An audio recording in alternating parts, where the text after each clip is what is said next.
దీనిపై జగన్ వస్తున్నారంట. ఇప్పుడు జగన్ సమస్య వస్తుంది. ఎవరన్నా చనిపోతారు, లేదా పెళ్ళిళ్ళు జరుగుతుంటాయి, శుభకార్యక్రమాలు జరుగుతాయి, అశుభకార్యాలు జరుగుతుంటాయి. పోయి పక్కన తప్పేం లేదు, ఎవరైనా పోవాల్సింది.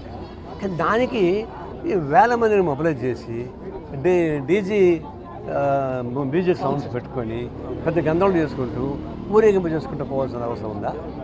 నాకు అర్థం కాలేదు. చనిపోయిన వాళ్ళని సంతాపం ప్రకటించడానికి ఏదో పెళ్లికి భజంత్రాలు కొట్టేట్టుగా పెళ్లికి ఊరేగింపు చేసేట్టుగా దేవుడి పెళ్లిని ఊరేగించేసేట్టుగా చేసి మీరు లాండ్ ఆర్డర్ క్రియేట్ చేసి మమ్మల్ని పౌరులు కూడా లేరా, మాకు స్వేచ్ఛ కూడా చేస్తాం ఇప్పుడు అంటారా?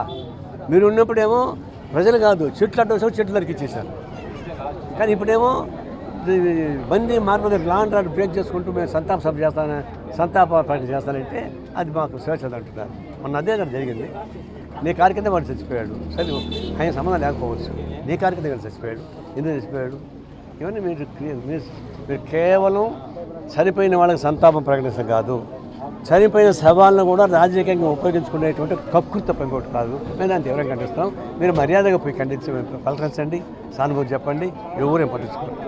దీనికి ఇంత హంగామా అవసరం మా ఉద్దేశం. ఈ మామూలు రైతుల కోసం కూడా వస్తున్నాం రాని మామూలు రైతులు రాని తప్పే ఉంది. ఆయన ఉన్నప్పుడు ఆందోళన చేశారు, ఇప్పుడు చేస్తున్నారు. దానికి మీరు చేస్తున్నటువంటి పర్యటన ఏంటని రాయితీలు నమ్మనండి వాళ్ళు ఉంటారు అక్కడ. మీ పాటికి మీరు చేయండి. మీరు ఎత్తగానే మామూలు రైతుల సంబంధం లేని వాళ్ళని వేల మంది మొబైలైజ్ చేసి హంగామా చేసి లానాడు క్రియేట్ చేస్తుంటే వాళ్ళకేం లాభం? అచ్చంగా మామిడి రైతులు రమ్మని చెప్పండి, ఒక హాల్ మీటింగ్ వేసుకోండి, అడిపోయి మాట్లాడి నాకేం పెద్దలు. మీరు వెళ్ళడం వేల మందిని మామిడి రైతుల సంబంధం మొబైలైజ్ చేసుకుని పోయి డీజే మ్యూజిక్ పెట్టుకొని సౌండ్ పెట్టుకుని చేస్తూ ఉంటే ఇది మామిడి యాత్రలని మామిడి రైతులని పరామర్శించడం కాదు, మామిడి రైతులను కూడా ఉపయోగించుకొని రాజకీయం చేయడానికి ప్రయత్నిస్తారు. అది కరెక్ట్గా నా ఉద్దేశం.